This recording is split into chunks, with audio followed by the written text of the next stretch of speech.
राधा स्वामी जी। बाणी बाणी राधा स्वामी दयाल सतनाम सतपुरुष की। आज की सत्संग वीडियो का विषय एक प्रश्न के आधार पर है। प्रश्न पूछा गया है, क्या राम राम जपने से, 5 नाम जपने से सचखंड की प्राप्ति हो जाएगी, ईश्वर की प्राप्ति हो जाएगी? क्योंकि मेरे भी मन में ये ख्याल था कि आदमी जैसा सोचता है वैसा हो जाता है। मैंने भी मनस्विदों को पढ़ा है और कहते हुए ये सुना है, तो क्या ये बात सत्य है? तो चलिए इसी विषय के संदर्भ में आज की सत्संग वीडियो आरंभ करते हैं। गुरु प्यारी सत्कारयोग सत्संगत जी, आप सभी के भीतर बैठे परमात्मा को मेरा प्रणाम। आप सभी के चरणों में मेरा प्रणाम। विनती करता हूँ, अगर आप चाहते हो आपका मन भजन सिमरन में तंग न करे और आपकी तरक्की होती जाए, तो आप जी इस वीडियो को पूरा सुनने की कृपा करें जी। क्या पता कोई ना कोई तुक, कोई ना कोई वाक्य आपके हृदय में उतर जाए, जिससे कि आपका भला हो जाए और आप लोगों की तरक्की सहजता से हो जाए। बाकी आपकी अपनी मौज है। तो अब मैं अपने मूल विषय की ओर बढ़ता हूँ। क्या राम नाम जपने से, 5 नाम जपने से, दोहराते रहने से, सोचते रहने से परमात्मा मिल जाएगा? देखो भाई, मनस्विद ठीक कहते हैं, आदमी जैसा सोचता है वैसा हो जाता है। मैंने पिछली वीडियो में भी इसके बारे में बहुत कुछ कहा, बहुत सारी चीज़ें बताई, मगर ऊपर ऊपर से होता है। क्योंकि सोचने की क्षमता कितनी है। आदमी अगर सोचने से ही वैसा हो जाता, तो सच में ही वैसा हो जाता हो, तब तो दुनिया बड़ी सस्ती होती, तब तो जीवन बड़ा आसान होता। तुम लोग बैठकर किसी से भी पूछ लेते नाम जप और तुम पहुंच जाते। अभी तुम लोग कितने ही जाप कर रहे हो, सोचो जरा। सारी ये दुनिया, कोई 5 नाम जप रही है, कोई 10 नाम, कोई राधा राधा, कोई राम राम जप रहा है। तो तुम लोगों को मिला क्या? राम मिल गया क्या? कृष्ण से मिलाप हो गया? वाहिगुरु वाहिगुरु जपने से क्या वाहिगुरु मिल गया? राम राम जपने से राम राम मिल गया? 5 नाम जपने से सचखंड मिल गया? नहीं मिला। तुम बैठकर सोच लेते हो कि मैं ईश्वर हूँ, मैं ईश्वर हूँ, मैं ईश्वर हूँ। सोचते ही रहते रोज बैठकर। कई लोग सोचते हैं, इससे कुछ ईश्वर तो नहीं हो जाओगे? सोचते रहो कि मुझे पक्का विश्वास है जी कि मैं मरने के बाद सचखंड जाऊंगा या जाऊंगी, या बाबा लेने आएंगे। तो भाई भ्रम है। मैं यहीं देखता हूं इन सभी लोगों को। तुम सब जब भी मरते हो, जीते जी मुक्त नहीं होते हो, तो मरने के बाद भी इसी धरती पे घूमते हो। क्योंकि तुम्हारे अंदर जितना भार होता है, बोझ होता है आत्मा पर, तुम्हारे सूक्ष्म शरीर पर, वही बोझ बाहर निकल जाता है और तुम शरीर से बाहर निकलते हो और तुम अगली यात्रा के लिए निकल जाते हो। सोचते ही रहो रोज रोज, पहुंच जाएंगे पहुंच जाएंगे। पक्का विश्वास भी हो जाएगा, फिर भी क्या होगा? झूठ तो झूठ ही रहता है।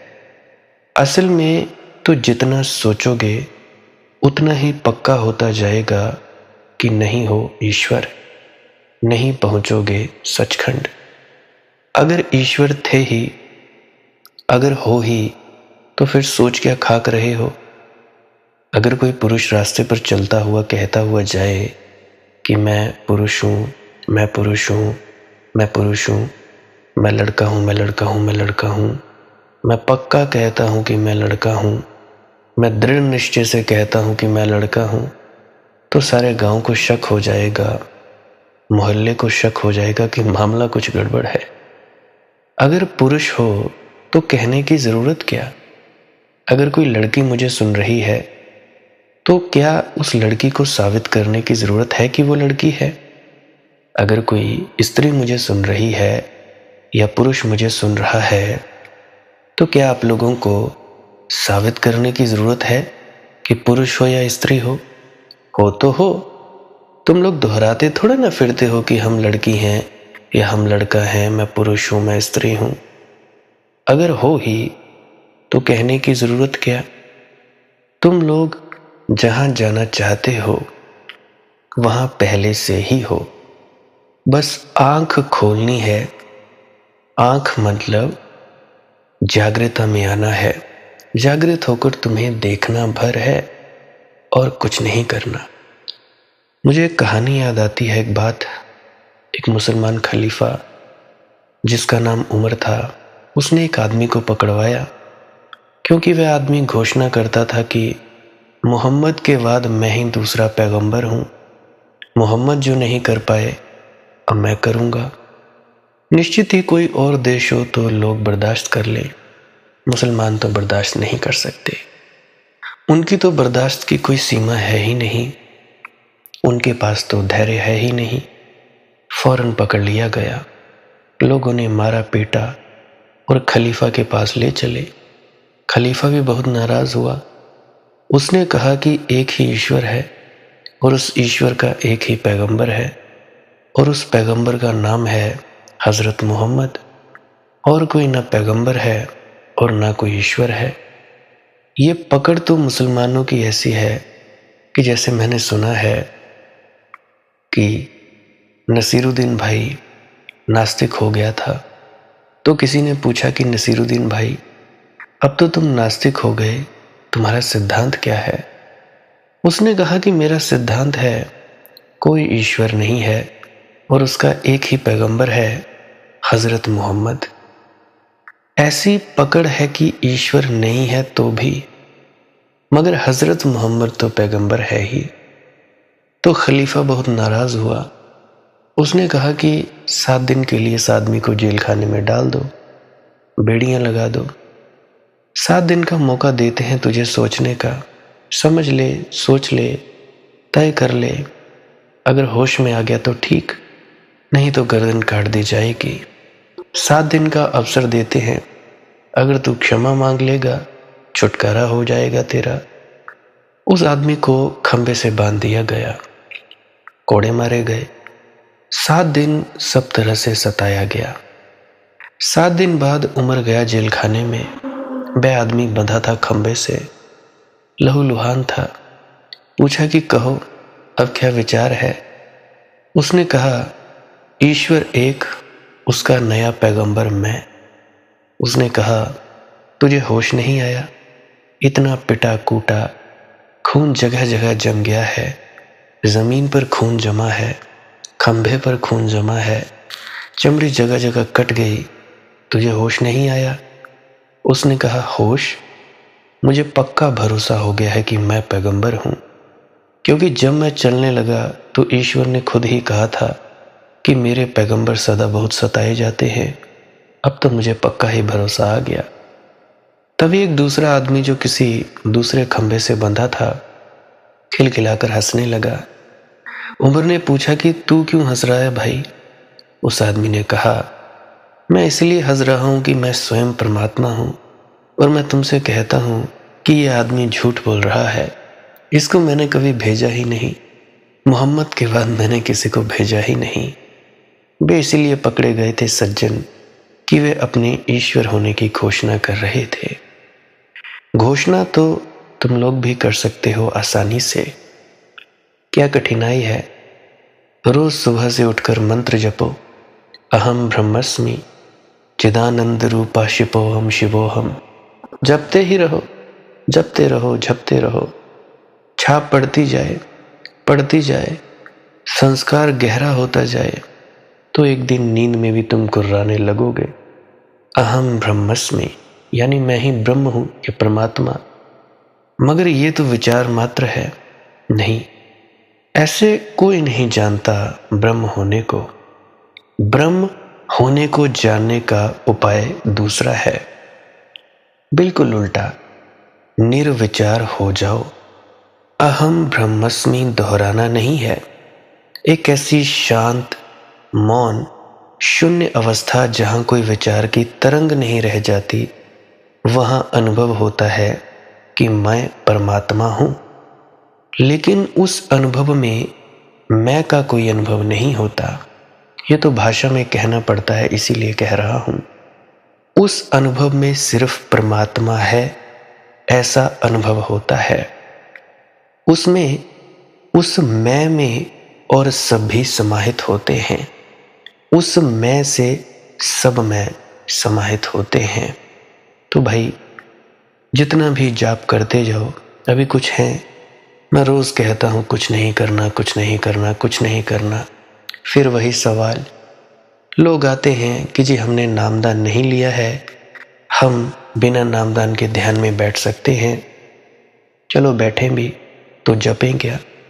मैं कह रहा हूं, जब सीधा ही अनहद नाद की धुन को पकड़ना है, उसको सुनना है, या कुछ भी नहीं करना है, तो पता नहीं मेरी बात खोपड़ी में क्यों नहीं आती है। या तो ये व्यक्ति जो भी प्रश्न पूछते हैं, ये व्यक्ति पहली बार मेरी वीडियो को सुनने लगे हैं, या 4-5 दिन हुए हैं, या हफ्ता या महीना हुआ है। जो व्यक्ति मुझे 4 साल से सुन रहा है, 1.5 साल से, 2 साल से, उस व्यक्ति को भली भांति समझ में आ गया होगा कि मैं कहना क्या चाहता हूं। मैं कहता हूं कुछ करना ही नहीं है भाई। अगर तुम नहीं जाप कर सकते हो, मत करो। खाली बैठो तो बैठो, करना वरना कुछ नहीं है। कर कर के तो तुम लोग परेशान हुए पड़े हो, कर कर के ही तो तुम लोग दुखी हुए पड़े हो। ये मैं का जाल इसीलिए तो फैला हुआ है। कर करके तुम लोग थके नहीं। और याद रखना, नाम जाप करके जिन लोगों को भी मिला, उनको कुछ नहीं चाहिए था, और वे थक कर चूर हो गए, और उसके बाद उनको मिला। नाम जाप सीढ़ी की तरह था उनके लिए, उसके बाद वे शून्य अवस्था में चले गए। तो तुम लोगों को पता नहीं क्यों नहीं समझ आता। और कुछ मूर्ख ऐसे हैं जो बोलते हैं कि पता नहीं ये ऐसे ही कह रहा है, उसको कह दिया, उसके पास चले गए। हमारी हालत कुत्तों की तरह हो गई है। और मैं ये शब्द कहने से डरता भी नहीं। तुम लोग सोचते होगे कैसे कैसी भाषा का उपयोग करता है। देखो भाई, तुम लोगों का ओहदा होगा, तुम लोग वीआईपी होगे अपने घर में, यूट्यूब वीडियो सुनते हैं, अपने लिए सुनते हो, मेरे लिए नहीं सुनते। उद्धार होता है तुम्हारा होता है। मैं तो बोलूंगा, क्योंकि बोलना मेरे लिए अनिवार्य है। क्योंकि जब फूल है, फूल जब खिलता है, तो ऐसा थोड़ा ना कि वो खुशबू बिखेरता है। जब फूल खिल गया तो खुशबू तो आएगी ही आएगी। वो किसी पर उपकार नहीं करता, परंतु फिर भी सुगंध आएगी ही आएगी। तो मैं बोलता हूं, अब कई हैं मेरे से नाराज होकर चले जाते हैं। जाओ भाई, तुम लोगों को ऐसा व्यक्ति चाहिए जो तुम्हारे तलवे चाटे कि नहीं जी नहीं, आप बहुत महान है, आशीर्वाद देकर जाएं, आप लोगों को मनोकामनाएं पूरी करें। देखो भाई, अपने पास ऐसा कोई काम है नहीं। अगर तुम लोग सोचते हो कि ऐसे कुछ हुआ जा सकता है, कुछ किया जा सकता है तलवे चाट चाट कर, तो भाई तुम लोग भ्रम में हो, गलत जगह आ गए हो। और बहुत से लोग गए भी हैं, बहुत से लोग गए हैं। नहीं तो 1,20,25,000 लोगों में से 10,000 व्यक्ति क्यों रहते? सिर्फ 10,000 व्यक्ति ही सुनते हैं। क्यों? बाकी 90,000 लोग कहाँ गए? ये लोग चले गए। मेरी बातें कड़वी लगती हैं, आंवला खाओगे भाई, शुरू शुरू में कड़वा लगेगा, परंतु जब शरीर को ताकत देता है, ऊर्जा देता है, तुम्हें बाद में मीठा लगता है, तुम्हारी सेहत के लिए अच्छा होता है।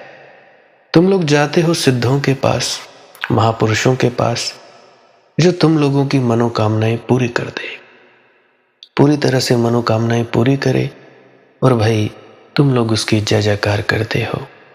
क्या तुम लोगों को मालूम है ये सिद्ध जो लोग हैं कि वो तुम्हारी मनोकामनाएं पूरी करते हैं, या तो अपने मान के लिए, या बड़ाई के लिए, या पैसे के लिए। और इन्हें क्या चाहिए?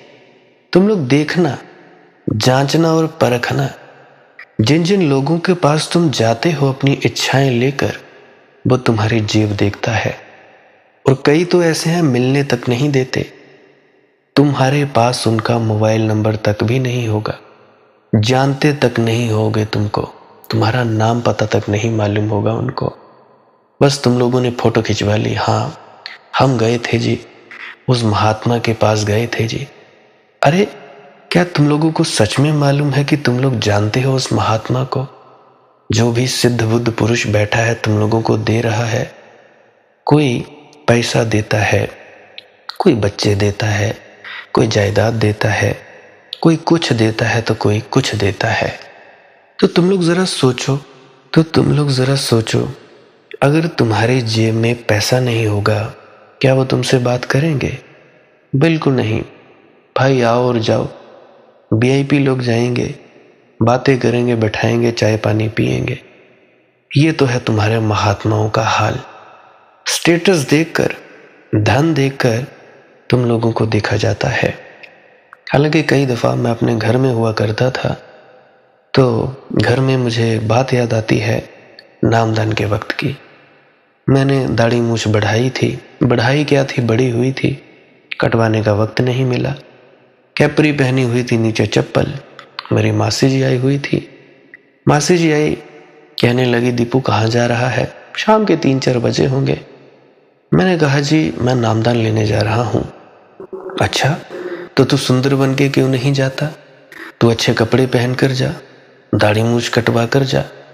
मैंने उनसे पूछा मासी जी, क्या गुरु मेरे कपड़े देखकर मुझे नामदान देगा? क्या मेरी दाढ़ी मूछ देखकर मुझे नामदान देगा? अगर ऐसा है तो मैं नहीं जाता।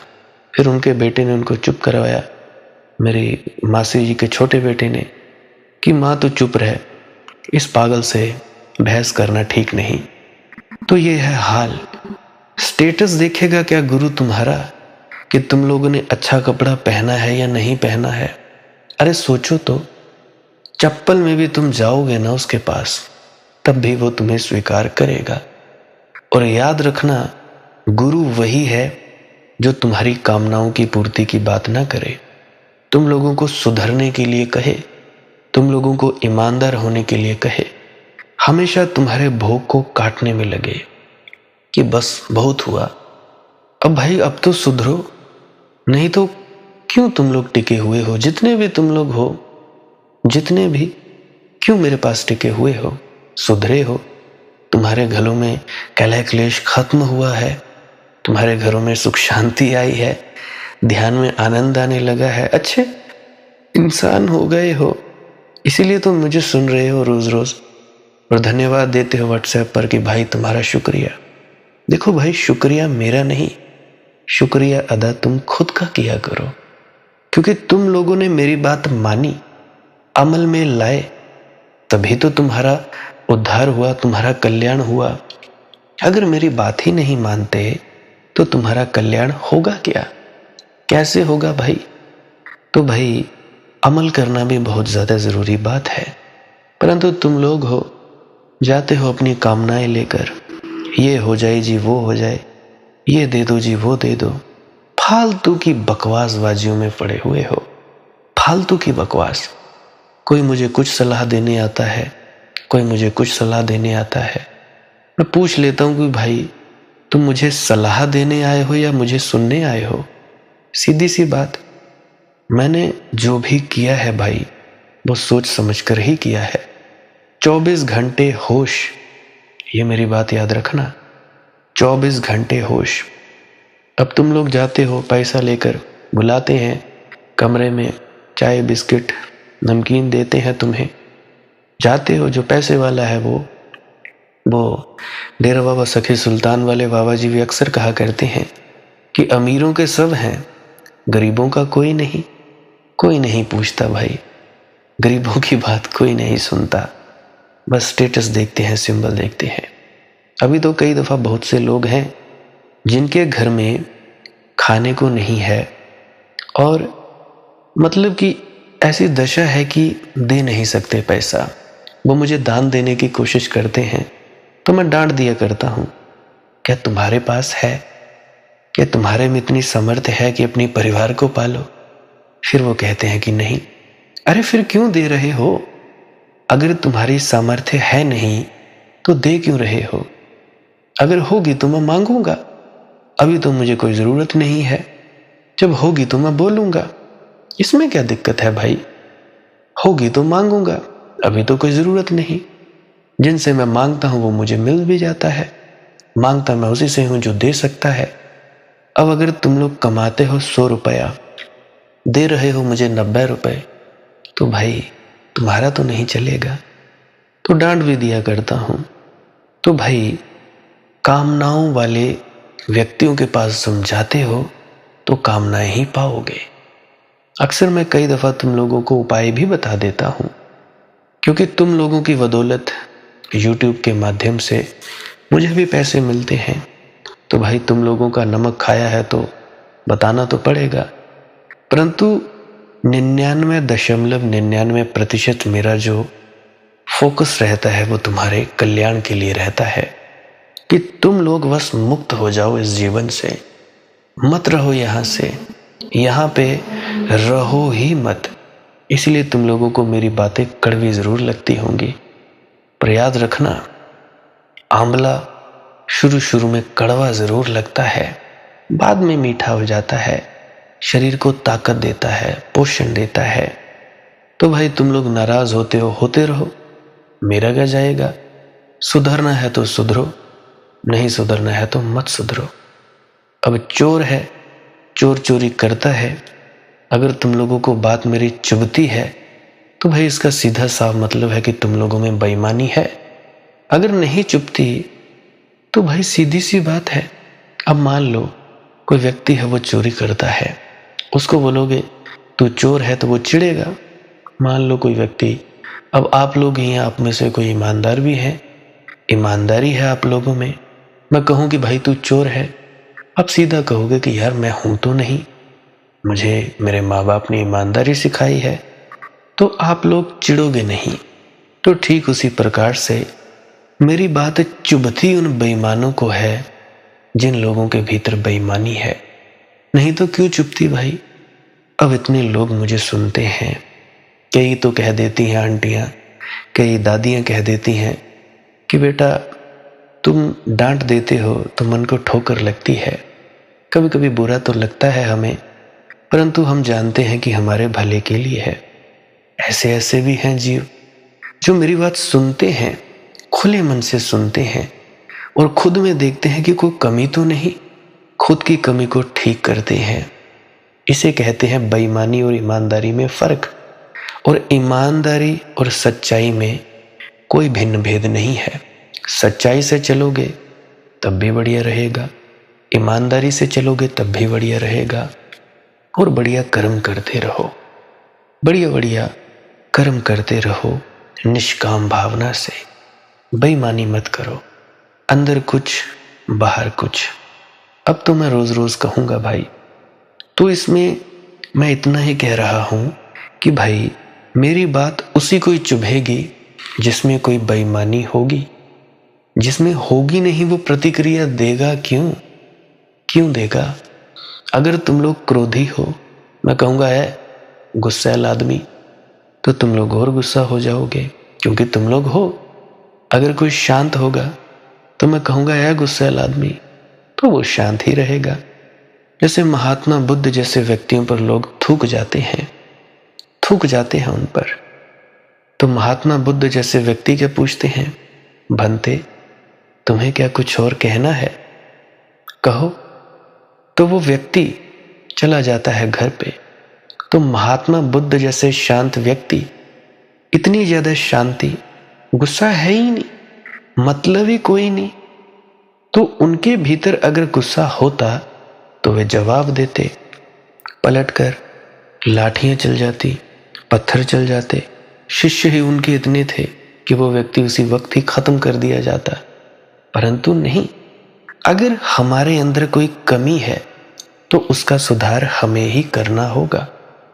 देखो, फोड़ा है तुम्हारे छाती पर या टांग पर, दो तरीके हैं उस फोड़े को ठीक करने के। या तो तुम खुद उस फोड़े को चीरा लगा दो, मवाद बाहर निकाल दो। दूसरा तरीका, या तुम डॉक्टर के पास चले जाओ तो डॉक्टर तुम्हारा चीरा लगाएगा, मवाद बाहर निकालेगा, तब वो फोड़ा ठीक होगा। नहीं तो क्या होगा, तुम्हारी पूरी टांग खराब होगी, काटनी पड़ सकती है। धीरे धीरे धीरे तुम्हारे पूरे शरीर में फैल सकती है वो संक्रामक बीमारी। तो उसी प्रकार से चिढ़ेगा वही मुझसे जो व्यक्ति बेईमान है। जो ईमानदार होगा वो क्यों चिढ़ेगा भाई। तो मैं बात कर रहा था कि जो लोग आत्मा तत्व में, उस मैं में समाहित हो जाते हैं, उसमें सभी लोग समाहित हो जाते हैं। इसीलिए जिन्होंने जाना है उन्होंने ऐसा नहीं कहा है कि मैं परमात्मा हूं और तुम नहीं। जिन्होंने जाना है उन्होंने कहा है कि मैं परमात्मा हूं और तुम भी हो। महात्मा बुद्ध ने कहा, जिस क्षण मैं बुद्ध हुआ उस दिन सारा अस्तित्व मेरे साथ बुद्ध हो गया। आदमी ही नहीं, पशु पक्षी ही नहीं, पौधे पत्थर भी। बुद्ध ठीक कहते हैं कि जिस क्षण मैं बुद्ध हुआ उस क्षण मैंने जाना, अरे मैं तो हूं ही नहीं, सिर्फ बुद्धत्व है, सिर्फ भगवत्ता है। कण कण में वही व्याप्त है। जो मुझ में है वही बाहर है, जो भीतर है वही बाहर है। मगर ये विचार से नहीं होगा भाई। अब तुम लोग हो, शुरू में कहते हो कि जी तुम मेरे गुरु हो, तुम परमात्मा का स्वरूप हो, तुम ईश्वर हो, तुम ये हो, तुम फलाना हो, तुम ठिकाना हो। और जब मैं तुम्हारी मनोकामना पूरी करने से मना कर देता हूं तो तुम ही लोग हो जो मुझे गालियां निकालते हो। तुम ही लोग। तो तुम लोग क्या मुझे जानते हो, मुझे सुनते हो, या मेरे ज्ञान को सुनते हो? जरा गौर करो। या मेरे कर्म को जानते हो? किसको जानते हो भाई? मुझे तो तुम लोगों ने जाना नहीं कि मैं हूं कौन। नाम जानते हो, पता जानते हो, मेरा शरीर जानते हो, मेरी उम्र जानते हो, मेरा ओहदा जानते हो कि मैं वीडियो एडिटर हूं या मैं बोल देता हूं, ज्ञान जानते हो। क्या जानते हो मेरे बारे में? पहले तुम्हारे लिए भगवान, और जब तुम्हारी मनोकामना पूरी करने से मैं मना कर देता हूं तो तुम लोग कहते हो इसकी माँ की, इसकी बहन की। यही हो तुम सब। शुरू में तुम सब कहते हो परमात्मा, बाद में तुम सब गाली गलौज, बाद में तुम सब द्वेष रखते हो कि नहीं मंदी पैसा, मंदी वैसा। देखो भाई, जब तुम लोग मुझे इज्जत देते हो, मान सम्मान देते हो, मैं उसी वक्त जान लेता हूं कि तुम्हारे भीतर क्या है, कामना है।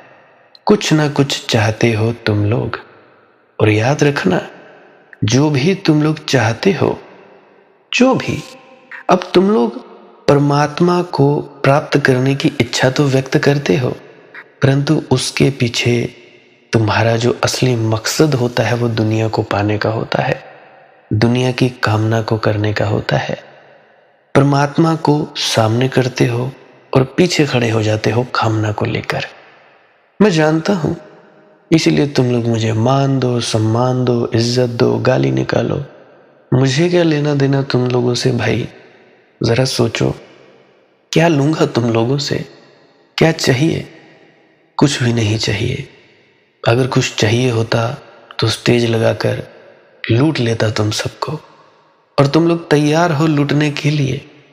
देखते नहीं कितने कितने लाखों की भीड़, कितनी कितने लाखों की संख्या में श्रद्धालु इकट्ठे हो जाते हैं चमत्कारों के नाम पर। ये पर्ची वाले बाबा, ये माता आ गई, इसमें कुछ आ गया, इसमें फला आ गया, इसमें ढिका आ गया। अब मैं आप लोगों से एक प्रश्न पूछता हूं, देवी देवताओं के ऊपर है। ऐसा कहा जाता है कि इस देही को देव जन तरसे, कि ये जो मानव शरीर है, इसको देवी देवता पाने को तरसते हैं। तुम्हारे शास्त्र कहते हैं, तुम्हारे ऋषि मुनि संत जन भी कहते हैं कि नहीं कहते हैं? कहते हैं। या गूगल कर लेना या किसी से भी पूछना कि क्या देवी देवता इस मनुष्य जन्म में आने को तरसते हैं या नहीं। अगर तो वो कह दें कि हाँ तरसते हैं, फिर अगला सवाल उन लोगों से पूछना, अगर देवी देवता इंसानी जन्म को तरसते हैं तो फिर क्यों हम उनको पूजें, क्यों हम उनकी पूजा अर्चना करें? काहे के लिए भाई? तो देवी देवता हमसे बड़े हुए कि हम हुए? तर्क रखना। सोचते नहीं हो ना तुम लोग। सोचना किसने है भाई? थोथे दिमाग तुम्हारे। यूट्यूब पे रील्स स्क्रॉल कर करके, पहले टिकटॉक था, अब यूट्यूब पे रील्स आ गई, इंस्टाग्राम पे आ गई, नंगी पुंगी वीडियोस देख ली, हंसी मजाक देख लिया। और क्या करते हो तुम लोग? या राजनीति के विषय में वीडियोस। मैं अपने फुफड़ जी को देखता हूँ, छोटे को, मोबाइल फ़ोन लिया है, दे धड़ाधड़ जब भी मैं देखता हूँ न्यूज़ ही न्यूज़, खबरें ही खबरें। कि भाई तूने अगर खबर नहीं देखी, अगर तूने देखा नहीं कि हमारे भारत में क्या हो रहा है क्या नहीं हो रहा है, तब क्या तेरी ज़िंदगी में कोई फ़र्क आएगा? कोई फ़र्क नहीं आने वाला। अगर सरकार बने तब भी कमा कर खाना पड़ेगा, अगर सरकार टूटे तब भी कमा कर खाना पड़ेगा। चाहे देश रहे चाहे ना रहे, काम तो करना ही पड़ेगा। लगे हुए हैं मूढ़ों की तरह, कौन तुम्हें सोचवाए? तो मेरी बात सोचना और पूछना अपने इन पंडितों पुरोहितों से, पूछना इन सभी लोगों से कि अगर देवी देवता मनुष्य जन्म को तरसते हैं तो वो हमसे बड़े हुए या छोटे हुए? तो हम क्यों पूजें उनको? एक तो कहते हो कि देवी देवता मनुष्य योनि को तरसते हैं, ऊपर से हम ही से पूजा करवाए जाते हो, हम ही से ही यज्ञ हवन करवाए जाते हो उनके लिए। क्यों भाई? वो हमें पूजा करें, हमारे पांव पड़े क्योंकि हम उनसे बड़े। अगर वो हमें तरसते हैं तो वो हमारे पांव पड़े, परंतु तुम लोगों में दम नहीं है, नहीं पूछोगे। हाँ, हमें वो फलानी देवी श्राप दे देगी, ये कर देगी, वो कर देगी, फलां कर देगी, ढिकां कर देगी। शुरू में मेरी पत्नी भी, नहीं ऐसा नहीं बोला करते, ऐसा हो जाएगा, वैसा नहीं बोला करते, वैसा हो जाएगा। अरे का खाक होगा? होगा वही जो मंजूर खुदा होगा, जो खुदा को यानी परमात्मा को मंजूर होगा वही। मैंने जो कर्म किया है उसका फल मिलेगा। कोई देवी देवता मेरे कर्म को नहीं बदल सकता। ये खुद के कर्म को नहीं बदल सकते भाई। पढ़ते नहीं तुम वेद पुराण? देखो जरा उनमें क्या क्या लिखा है इनके बारे में। कोई विष्णु है, कोई ब्रह्मा है, कोई महेश है, कोई कुछ कर रहा है तो कोई कुछ कर रहा है तो कोई कुछ कर रहा है। क्या है ये सब? या तो ये देवता हैं, ऐसे हैं, अगर ऐसे हैं तो भाई छोड़ दो इसको। अगर ऐसे नहीं है तो जो वो सत्य में है उनकी खोज करो, उनको पूजो, ढोंग पाखंड में मत फंसो। मुझे पता है बहुत सारे व्यक्ति मुझे सुनते हैं, हर जगह जाते हैं, इधर नहीं मिला तो उधर, उधर नहीं मिला तो उधर। कुत्तों की तरह हमारी हालत है। कुत्ते की हालत देखी। अब कुत्ता तो जानवर है कि बार बार ठोकर मारे जाओ। अब कहाँ जाएगा कुत्ता? क्योंकि वो कमाकर खा नहीं सकता, वो उगा नहीं सकता। वो तो देखेगा आप लोगों कर कि हाँ भाई रोटी पड़ेगी तो मैं खाऊंगा, या ढूंढेगा तो मैं खाऊंगा। तो उसकी तो चलो मजबूरी है। आप लोगों की क्या मजबूरी है भाई? गालियां खाते हो भाई तुम लोग। देखो, गाली पड़े परमार्थ के ऊपर कि भाई तुम अच्छे रास्ते पर नहीं चल रहे हो, सीधे होकर चलो, ईमानदार होकर चलो, तब तो बात ठीक है। परंतु तुम लोग गाली खा रहे हो मनोकामनाओं के लिए, इच्छाओं के लिए, कि तुम्हारी इच्छा पूर्ति हो जाए, तुम्हारी ये जो मनोकामना है ये पूर्ति हो जाए, तब तुम उससे गाली खा रहे हो। भोबी का खाक व्यक्ति हुआ भाई। गालियां खा रहे हो, जूतियां खा रहे हो, फिर भी नहीं। क्यों? क्योंकि भाई कुत्ते हैं हम, जाते हैं और हमें वो चाहिए मनोकामना की इच्छा पूर्ति। शुरू शुरू में मैंने कईयों की क्या मिला मुझे भाई? अभी मैंने बंद कर दिया तो आज मुझे गालियां देते हैं। और क्या हो गया? उल्टा सीधा बोलते हैं। क्या हो गया भाई? तो ये है तुम्हारे हाल। मनोकामना हमारी पूरी कर दे। नामदान तो ले लिया है, टैं टैं तोते की तरह कर भी रहे हैं, राम राम भी जप रहे हैं, राधा राधा राधा भी कर रहे हैं, 5 नाम का जाप भी कर रहे हैं, और वहां दूसरे लोगों के पास भी जा रहे हैं। क्यों भाई? अगर तुम्हें अच्छा लगता है मंदिर जाओ, अच्छा लगता है मस्जिद जाओ, अच्छा लगता है गुरुद्वारा जाओ, गिरजा जाओ, वहां पे बैठ के ध्यान में उतरो, क्योंकि वहां का वातावरण है, माहौल है। भिखारी की तरह जा रहे हो, परमात्मा मुझे ये दे दे, वो दे दे, फला दे दे, टिका दे। अरे योग्यता से ज्यादा मांगते ही क्यों हो? जितनी तुम्हारी योग्यता है उससे ज्यादा की मांग क्यों? अगर कुछ चाहिए तो अपने तरीके से चाहिए क्यों? काहे को भाई? क्या जरूरत है इंसान की? अक्सर बाबा जी महाराज, बाबा गुरिंदर सिंह जी ढिल्लों भी फरमाया करते हैं कि भाई माना महल बना लिया, अनंत कमरे बना लिए, बेड इतने हैं, सब कुछ है, कितनी जगह पे सोओगे भाई? कितनी जगह पे लेटोगे? कितना भोजन खाओगे? मान लो 36 प्रकार के पकवान बने हैं, क्या खाओगे भाई? कितना ही खा लोगे? क्या कुछ हो जाएगा? तो भाई रोटी कपड़ा और मकान अगर है, छोटा भी है तब भी बेहतर है, बड़ा मिल गया तो शुक्रिया अदा करो। तो भाई है क्या? जरूरतों को अपनी को बढ़ाए जाते हो, इच्छाओं में तब्दील किए जाते हो, तो भाई कौन तुम्हें समझाए? जरूरत अगर मोटरसाइकिल की हम मांगते हो तुम गाड़ी, जरूरत अगर तुम्हारी 1 1.5 2 3 लाख की गाड़ी की है, मांगते हो तुम लोग गाड़ी कि भाई 25 30 लाख की तो कम से कम होनी चाहिए। ये है तुम्हारे दुख का कारण, ये चाहिए तुम लोगों को, ये है तुम्हारी मनोकामनाएं। एक दादी जी हैं कनाडा से, अक्सर मुझे बताया करती हैं, अभी तो मेरे ख्याल से 2 3 4 महीने हो गए उनसे बात हुए, शायद इतना ही हुआ है। तो कनाडा से हैं वो अक्सर मुझे बताया करती हैं कि मनदीप, यहाँ पे जो उनके शायद पोता पोतियाँ होंगे या उनके जो भी हैं रिश्तेदार, तो बताया करती हैं कि मनदीप यहाँ पे तो पूछ ही मत, जब तुम्हारे पुराने जूते टूटे नहीं फिर नहीं लेंगे। अगर 200 रुपए के $200 के पर्स से काम चल जाता है तो 2000 लेंगे, 2000 का लेंगे।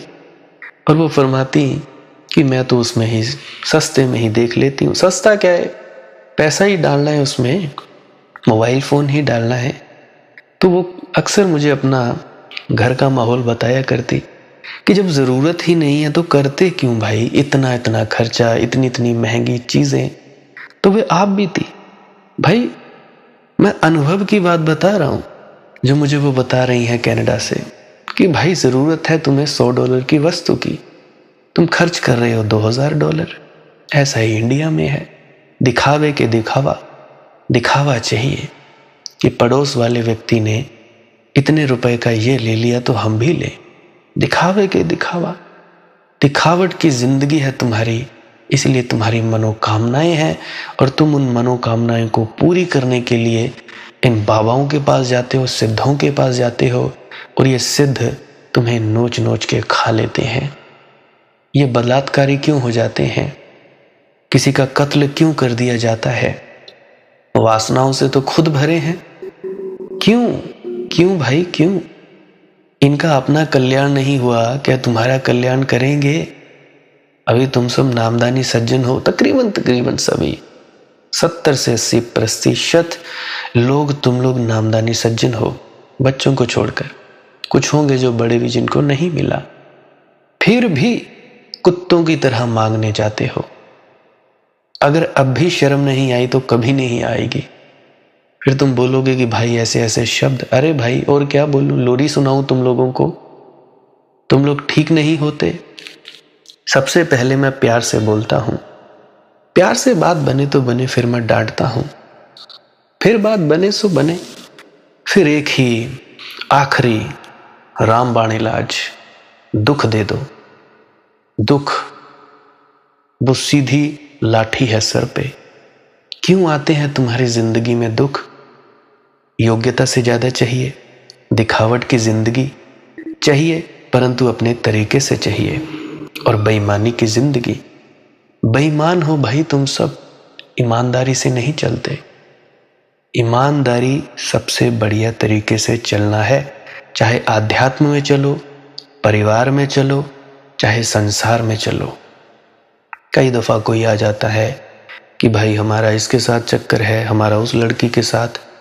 एक आया लड़का, भाई मेरी 6 गर्लफ्रेंड्स हैं। मैंने पूछा वाह, तू किससे शादी करेगा? कहता भाई देखेंगे। तो मैंने कहा भाई अगर देखेंगे तो बना क्यों रहा है, मतलब क्या है? कहता भाई एक अपना स्टेटस सिंबल रहता है। अरे काहे का स्टेटस सिंबल? यहाँ बड़े बड़े सिकंदरों के स्टेटस सिंबल नहीं रहे, मिट्टी में मिल गए, खाक हो गए, और कुछ समय बाद ये जो इतिहास की पुस्तकें हैं वो जल जाएंगी। कौन याद रखेगा कौन सिकंदर हुआ भाई, कौन बाबर हुआ, कौन अकबर हुआ? कौन याद रखेगा यार? पूरी दुनिया जीतने की जिन्होंने कोशिशें की, क्या वो बचे? आज हैं मिट्टी में मिले हैं, तुम्हारी पांव के नीचे धूल बने हुए हैं, और तुम सबका स्टेटस सिंबल भी कहीं ना कहीं धूल में मिल रहा होगा। कोई गंगा में बह जाता है, कोई डेरा ब्यास में जाकर ब्यास में बह जाता है, कोई हरिद्वार में चले जाते हैं। यह है तुम्हारा ये स्टेटस सिंबल, तुम्हारा अहंकार। चाहिए परंतु अपने तरीके से चाहिए, और ज्यादा चाहिए। जरूरत 2 रोटी की, खाएंगे 10, पेट नहीं खराब होगा तो क्या होगा भाई? ईमानदारी से भी तो चला जा सकता है। जरूरत तुम्हें 10,000 रुपए की है, कमाने की सोचोगे लाख रुपया, तो वो 90,000 के लिए तुम लोग क्या करोगे? तुम लोग सोचो। पापा वाज न होवे कट्ठी, मोया संग ना जाइए। गुरु नानक देव जी महाराज जी की वाणी। पापों के बिना इकट्ठी नहीं होती, जरूरत से ज्यादा। क्या जरूरत थी उन लोगों को खेती करने की भाई? अगर गुरु नानक देव जी की जरूरत खेती बाड़ी से पूरी हो जाती है तो उसके अलावा वो क्यों नहीं उन्होंने व्यापार किया भाई? पूरी दुनिया घूमे, प्रचार किया। ऐसे व्यक्तियों के पास, इतने उच्च कोटि की महान आत्माओं के पास क्यों नहीं लोग जाते हैं? ये तो जरा सोचो, क्यों नहीं भीड़ हो पाती? इतने महान आत्मा जिन्होंने आत्मज्ञान प्राप्त किया, परमात्मा को जाना, गुरु नानक देव जी महाराज, क्यों घूमना पड़ा भाई उनको पूरे देश में? क्यों प्रचार करना पड़ा? कौन आता है ऐसे व्यक्ति के पास? नंग धड़ंग व्यक्ति के पास कौन आएगा? क्या गुरु नानक देव जी के पास अथाह पैसा था? बिल्कुल नहीं। अपना खाते और कमाते, कोई वैभव नहीं, पीछे से कोई उनको विरासत में नहीं मिला था। कौन आता? तुम्हें कुछ देते? नहीं दे पाते। तो इसीलिए उनको जगह जगह जाना पड़ा और प्रचार करना पड़ा। उसके बाद दूसरे गुरु, तीसरे, चौथे, 5वें। तो ये थी। तो संतों के पास कौन जाता है? सच्चे संत भाई ऐसे नहीं होते, बैठते नहीं, हमेशा तुम्हारी कामनाओं को काटते चले जाएंगे। तुम्हारी जो कामना है काट करते जाएंगे। तुम उन लोगों में से कई लोग होंगे जो बोलते हैं कि यह गाली देता है।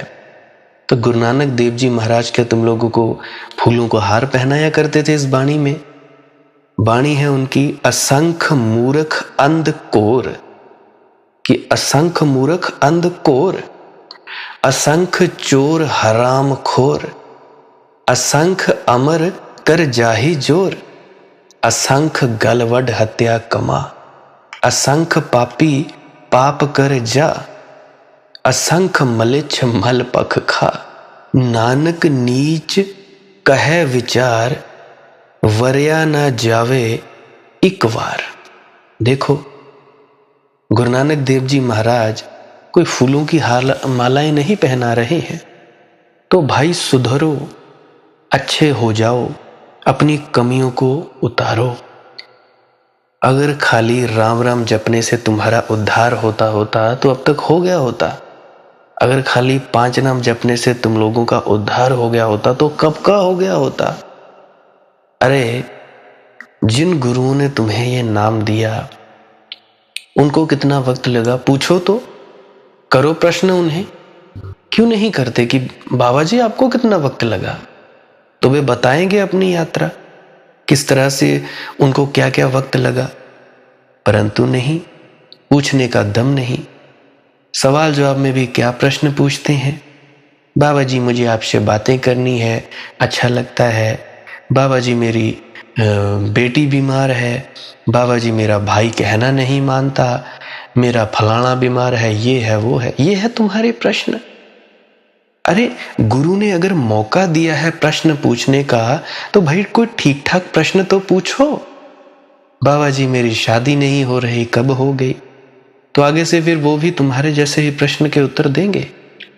पूछो उनसे, कितना वक्त लगा भाई तुम्हें? क्या वक्त लगा तुम लोगों ने, तुम बाबा ने अपने आत्मज्ञान को प्राप्ति के लिए कितना वक्त लगा? क्या क्या आप लोगों ने त्याग किया? क्या क्या आप लोगों ने अच्छे कदम उठाए? तो वो बताएंगे, क्यों नहीं बताएंगे भाई? बताने के लिए तो बैठे हैं। और तुम्हारे प्रश्न फालतू के प्रश्न। अगर कोई प्रश्न भी पूछेगा तो बाबा जी वो फलाने की वाणी ये कहती है, वो रामायण कहती है, वो कबीर साहिब जी की वाणी ये कहती है। अरे भाई जो व्यक्ति सामने जिंदा इंसान बैठा है उससे तो पूछो। जिंदा गुरु की इतनी महिमा है, उससे पूछो तो कि वो व्यक्ति इस पद तक आया कैसे, कैसे उस पर दया मेहर हुई, कैसे? प्रश्न ठीक पूछो। फिर कई हैं तुम आए क्या थे करने भाई? क्वेश्चन आंसर्स को सुन लेते। अरे भाई क्या सुनना इन प्रश्नों को, क्या सुनना इस प्रश्न उत्तरों को? कोई सेंस है इसमें? कितने ही प्रश्न उत्तर डल चुके हैं। राधा स्वामी सत्संग व्यास यूट्यूब चैनल का ऑफिशियल जो चैनल है, एक ही चैनल है ऑफिशियल राधा स्वामी सत्संग व्यास की तरफ से, उनमें प्रश्न उत्तर डले हैं। कोई होगा काम का प्रश्न, कोई होगी जो सच्ची आत्मा, जो सच में वहां पे सच्चा ज्ञान लेने आई है। बाबा जी मेरा ये है, बाबा जी मुझे शुगर है, मेरा घुटना दुखता है। क्या क्या प्रश्न लेते हैं। फिर कहते हो कि भाई सवाल जवाब सुनने के लिए जरूर जाना चाहिए।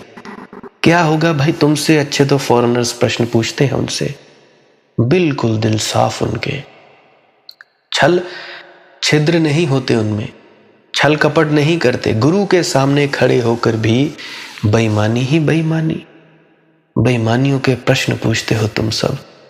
गुरु भी जान लेता है, पहचान लेता है। कई दफा तो शर्म ही आ जाती है कि क्यों बैठे हैं यहाँ पे भाई, वक्त ही बर्बाद कर रहे हैं, क्या फायदा? फालतू में उलट सही तो क्या होना था, उलट ऊर्जा लेके चले जाएंगे। अब एक बात और याद रखना, तुम सब जाते हो तीर्थ स्थलों पर, जाते हो, ब्यास भी एक तरह का तीर्थ स्थल ही है, क्योंकि वहां पे संतों ने उपदेश किया, संत रहे, 4-5 संत रहे वहां पे। बाबा जयमल सिंह जी से लेकर अभी 2 जिंदा हैं। तो एक बात वहां पे सोच के जाया करो, लेके क्या जा रहे हैं? क्या हम घर में, संसार में, परिवार में ईमानदारी से जिएंगे या बेईमानी से जिएंगे? अगर तो तुम लोग बदलने को तैयार हो तब तो मैं लिख के दे सकता हूं तुम्हारा उद्धार होगा, तुम्हारा पतन नहीं होगा, तुम्हारी ईमानदारी बढ़ेगी और तुम्हारे घर में सुख शांति रहेगी। अगर तो वहां पे बेईमानी रहेगी, बाबा मेरा ये कर दे, वो ठीक कर दे, तब तो फिर बाबा भी क्या करे? बाबा तो खुद कहता है कि बाबा ही करे, तुसी कुछ नहीं करना पाई।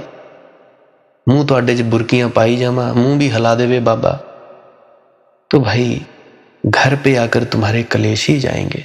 मैं कहता हूं मत जाया करो।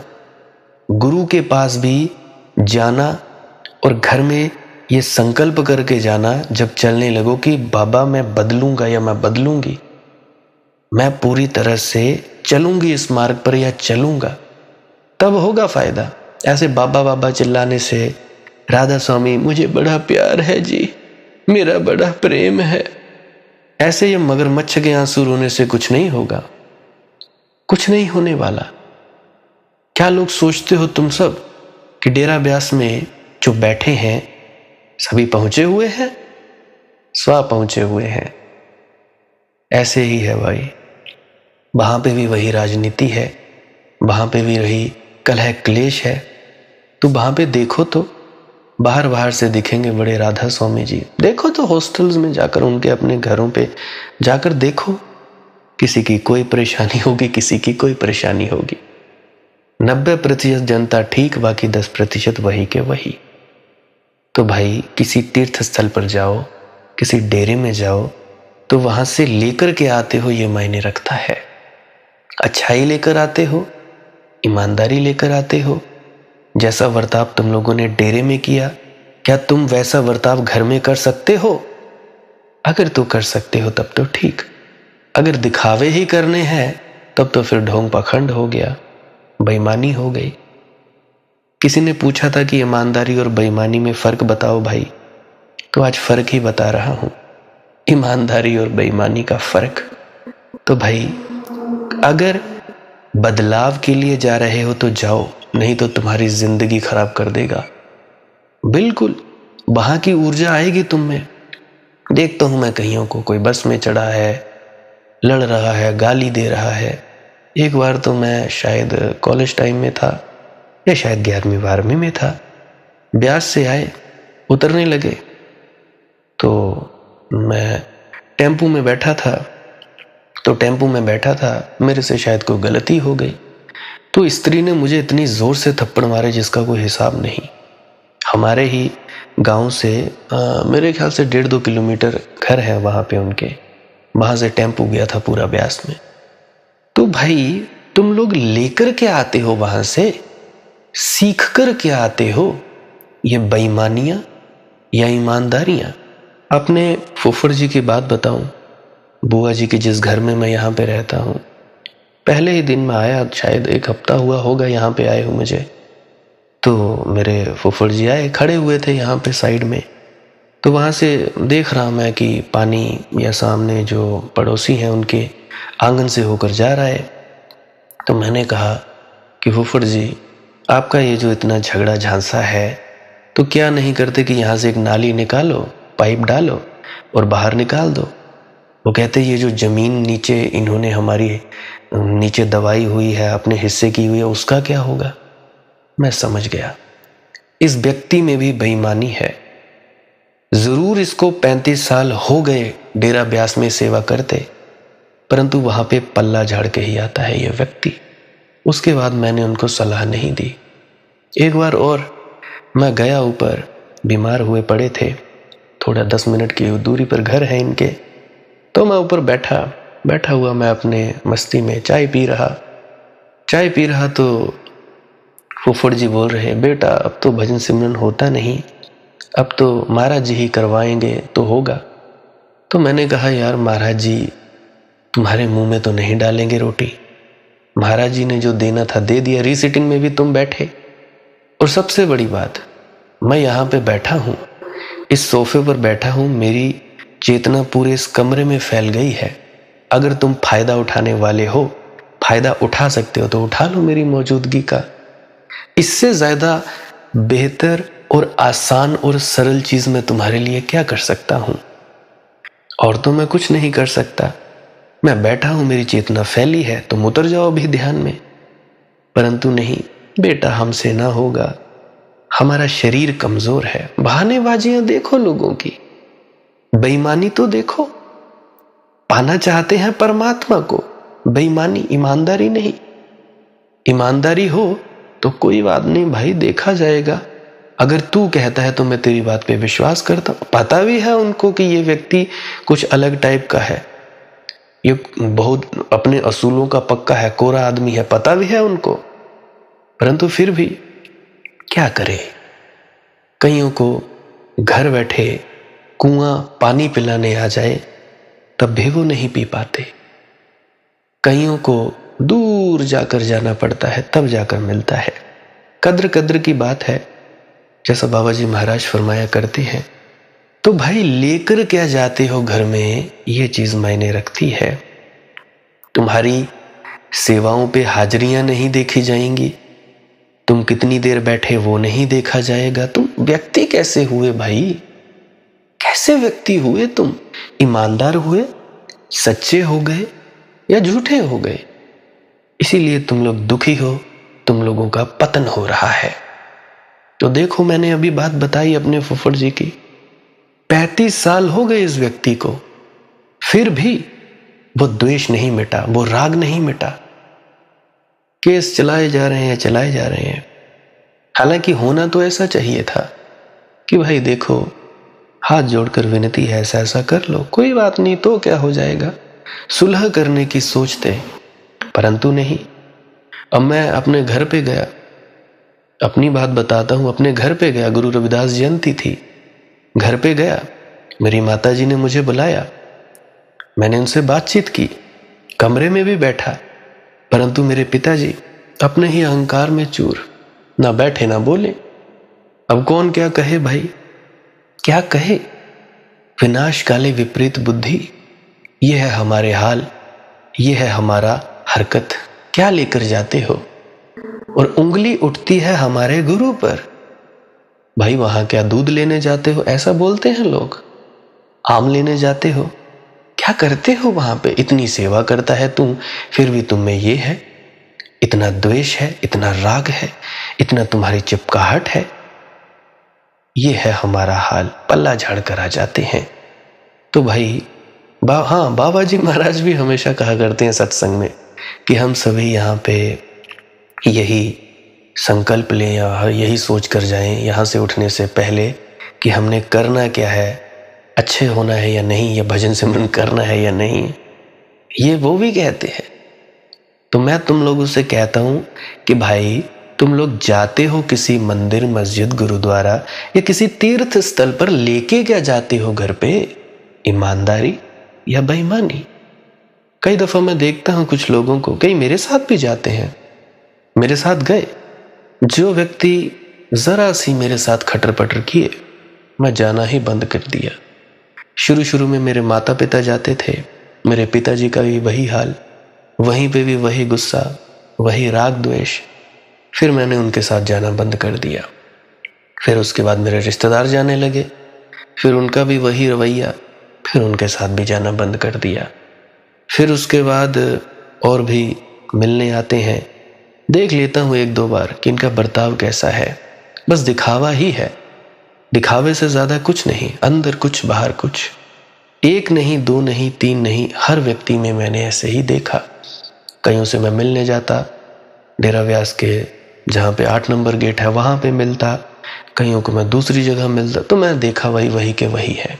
फिर उनसे भी मिलना बंद। फिर उसके बाद मैंने अपने मित्रों के साथ जाना शुरू किया। मेरे मित्र हैं मुबारकपुर से, तो वहाँ से जाना शुरू किया, तो वहाँ पर भी मैंने देखा वही खटर पटर, वही बेईमानियाँ, उनके साथ भी बंद कर दिया। फिर मेरे मित्र, एक और मित्र थे, वही बचे थे, फिर मैंने उनके साथ जाना शुरू किया। अब मिलाप हो नहीं पाता, अब उनकी जो सैलरी है, उनकी जो जिम्मेवारी है वो कुछ और है, मेरी जिम्मेवारी कुछ और है, तो मिलाप हो नहीं पाता, तो हम इकट्ठे जा नहीं पाते। बस वही बचा है जिसके साथ मैं जाता हूँ, उसका नाम अखिल है, जिसका आप शब्द धुन सत्संग सुनते होंगे। यूट्यूब के बहुत से मेरे जो मुझे सुनते हैं वो सुनते होंगे उसे भी, मेरा मित्र है वो, तो उसके साथ मैं जाता हूँ, क्योंकि वो ज़्यादा बकवासबाजियाँ करता नहीं है। मित्रों की बात कहता हूँ। और अब तो मैं सिर्फ यही सोचता हूँ कि अपनी पत्नी के साथ ही जाऊँ, क्योंकि भाई ना तो ज़्यादा वो बोलती है फालतू, ना तो उसकी ज़्यादा बुद्धि दौड़ती है, बस जहाँ बैठती है मौन हो जाती है, मस्त रहती है। अब तो मैं अपनी पत्नी के साथ ही जाता हूँ। अभी अभी बुआ जी का लड़का भी है, वो भी जाने को कहता है, पर कभी कभी छूट जाया करता है। तो और किसके साथ जाएं? जो व्यक्ति खटर पटर करता है वो मुझे पसंद नहीं। पल्ला झाड़ कर चले जाते हैं, दिखाते हैं कि हम बड़े प्रेमी हैं जी, बहुत ही ज़्यादा। ऐसे ही मेरी बड़ी बुआ जी भी थी, ऐसे बहुत प्रेमी, परंतु वहीं पे ही ऐसा खोट, फिर मुझे लगता था कि भाई अब नहीं जाऊं तो बेहतर है। वो बोलते हैं ना, better alone than in bad company, कि बुरी संगति से बेहतर है अकेले अच्छे। अकेले ही अच्छे, तो अकेले रहो, बुरी कंपनी से बचो, बुरी संगति से बचो।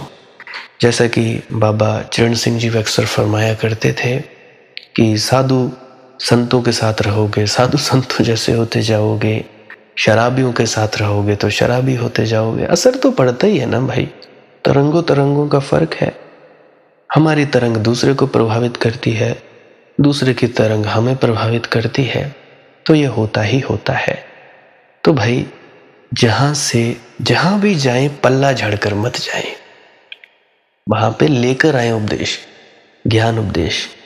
अब मेरी भी बातों को ऐसे ही मत दिमाग से निकाल देना, एक कान से सुनी और दूसरे कान से निकाल दी। आज के लिए बस इतना ही।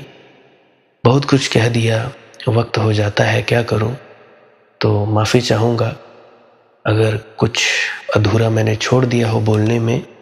वैसे बोलने में तो मैंने सब कुछ कवर करने की कोशिश की है। अगर किसी की दुख तकलीफ है, परेशानी है, तो कमेंट सेक्शन में लिख देना, सॉल्यूशंस दे दिया करूँगा, उपाय दे दिया करूँगा। कमेंट का रिप्लाई ज़रूर पढ़ लिया करें, यही मेरी विनती है।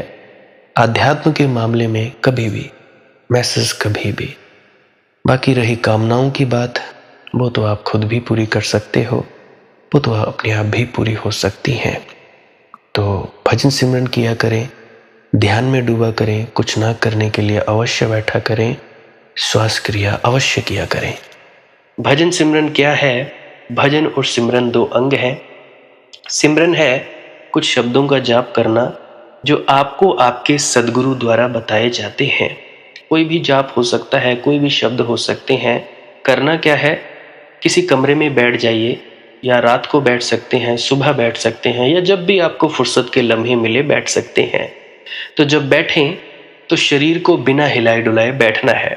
जो बैठ नहीं सकता तो वो लेट जाए, जो चौकड़ी नहीं मार सकता वो टांगे सीधी कर ले। कोशिश ये रहनी चाहिए कि ज़्यादा से ज़्यादा वक्त शरीर को बिना हिलाए डुलाए बैठा जाए। उसके बाद अपने शब्दों का जाप शुरू कर दें। आंख बंद रखें, आंखों पर ज़्यादा जोर नहीं लगाना है, कोई कष्ट नहीं देना है, नहीं तो सर में दर्द होगा और फिर आप लोगों को परेशानी हो सकती है। तो आपने क्या करना है? चुपचाप शांत होकर बैठे रहना है, शब्दों का जाप शुरू कर देना है। जितनी देर भी आप करना चाहो, आधा घंटा, पौना घंटा, 10 मिनट, 15 मिनट, या जितने भी आपको आपके सद्गुरु द्वारा दिया गया निर्देश है, जितना निर्देश है उसका पालन कीजिए। और उसके बाद दूसरा स्टेप करना बड़ा ही ज़्यादा ज़रूरी है। वो क्या है? वो उसी अवस्था में बैठे रहें या आसन भी बदल सकते हैं। ये जो शब्दों का जाप होता है ये एकाग्रता के लिए होता है, ताकि मन की एकाग्रता आ जाए। और जब मन की एकाग्रता आ जाए फिर दूसरा कदम क्या है? धुन सुनने के लिए बैठना। चुपचाप बैठे रहें, आंख बंद है, शब्दों का जाप बंद कर देना है। और अगर कोई भी आपके गुरु महाराज है, उनको आप स्मरण कर रहे थे, याद कर रहे थे, आंखों के सामने शक्ल ला रहे थे, तो उसको लाना बंद कर दीजिए। शब्द धुन सुन रही है तो सुनते रहिए, आंख बंद करके अंधेरे में ही टिके रहें। टिके रहना है और ये इच्छा नहीं करनी है कि कुछ दिखे, कहीं पहुंचा जाए, परमात्मा को पाना है, ये करना है, वो करना है। याद रखें, ना कुछ समझना है, ना कुछ देखना है। ऐसे ही अज्ञानी होकर इसी अंधेरे में पड़े रहें। इसी अंधेरे में पड़े रहना है बस। उसके बाद जो होगा सो होगा। और अगर कोई अनुभव हो भी गया तो इससे ये नहीं कि अगली बार फिर से कामना करनी है कि ये वैसे ही हो। कामना ही सबसे बड़ी अड़चन है, इच्छा ही सबसे बड़ी अड़चन है, किसी चीज की तृष्णा करना ही सबसे बड़ी अड़चन है, मांग ही वासना है। अगर परमात्मा चाहिए तो कुछ नहीं मांगना है, चुपचाप बस बैठो, अपने आराम में बैठो, अपने विश्राम में बैठो। धीरे धीरे धीरे वो होगा जो होना चाहिए। अगर मैं ज़्यादा बोलूँगा तो आप लोग फिर से उसकी कल्पना कर लोगे कि जी ऐसा होता है, खंड ब्रह्मांड ऐसे होते हैं, चांद तारे दिखेंगे, फलाना ढिकाना। तो मैं ऐसा नहीं कहूँगा। मैं बस इतना कहूँगा, जो कुछ दिखता है, कुछ भी दिख जाए, वो मन है, वो माया है। जो नहीं दिखता वही आत्मा है, वही आत्मा में होना है। अब जैसा कि तुम लोग इसी अंधेरे में टिके रहोगे, टिके रहोगे, टिके रहोगे, तो कुछ दिनों के बाद या महीनों के बाद एक प्रकाश आएगा। वो प्रकाश पूरे शरीर में फैलता जाएगा और धीरे धीरे तुम इस प्रकाश के सहारे अपने आप में स्थित होगे। अब देखो, इस प्रकाश को देखने वाले भी तुम हो और इस शब्द धुन को सुनने वाले भी तुम हो। अब जो ये शब्द धुन को सुनता है और प्रकाश को देखता है, ये तुम हो। तो अपने आप में स्थित होना है, अपने आप को जानना ही सच्चा आत्मज्ञान है। खुद को जानना, खुद को जान लिया, मालिक को फिर जान जाओगे। तो इतनी सी प्रक्रिया है। और आगे आप श्वास क्रिया भी कर सकते हो। ये मुझे बताई गई थी विजय शर्मा जी द्वारा। वो एक उच्च कोटि के संत हैं, तो उन्होंने मुझे बताई और मेरा फर्ज बनता है कि आप सभी को बताऊं। वैसे तो मैं रोज रोज बताता हूं, फिर भी आज फिर से बता रहा हूं। श्वास क्रिया क्या है? नाक से सांस लेना है, मुंह से छोड़ना है। लंबा सांस लेना है नाक से और मुंह से छोड़ देना है। 15 मिनट करें, 20 मिनट करें, आधा पौना घंटा, जितनी देर भी आप कर सकते हो करें। करने के बाद करना कुछ नहीं है, चुपचाप आंख बंद करके बैठ जाना है। लेट सकते हो तो लेट सकते हैं, वो आपकी अपनी इच्छा है। नींद आ जाए तो सो जाना है, तो शरीर को कष्ट नहीं देना है। अगर सर घूमे घूमने देना है, अगर आपका शरीर कांपे तो कांपने देना है। उसकी आपने दिक्कत, परेशानी और चिंता नहीं लेनी है, ये सब होता ही है। और मरने से डर लगे तब भी नहीं डरना है, ये होता ही है। क्या कहा मैंने? 15 से 20 मिनट कर सकते हैं, उसके बाद चुपचाप बैठें और अपने भीतर अपने आप उतर जाओगे। ठीक है जी। प्रेग्नेंट लेडीज बिल्कुल ना करें, जिनको दिल की बीमारी है या गोलियां वगैरह खाते हैं वो भी बिल्कुल ना करें, और बाकी सब कर सकते हैं। जिनको नींद नहीं आती वो अवश्य करें, और जिनको थोड़ा डिप्रेशन रहता है वो भी अवश्य करें, और जिनके बच्चे थोड़े पढ़ाई में कमज़ोर हैं वो भी ज़रूर करें। बाकी आपकी मौज है, करना हो करिए, नहीं तो आपकी अपनी अपनी इच्छा है। और ध्यान दें, जब सिमरन करें तो उसके बाद सीधा भजन पे बैठें, और जब ये श्वास क्रिया करें तो इसके बाद सीधा भजन के लिए बैठें। अलग अलग प्रक्रियाएं हैं। एकाग्रता के लिए है श्वास क्रिया और एकाग्रता के लिए ही है भजन सिमरन। सिमरन भी एकाग्रता के लिए और श्वास क्रिया भी एकाग्रता के लिए।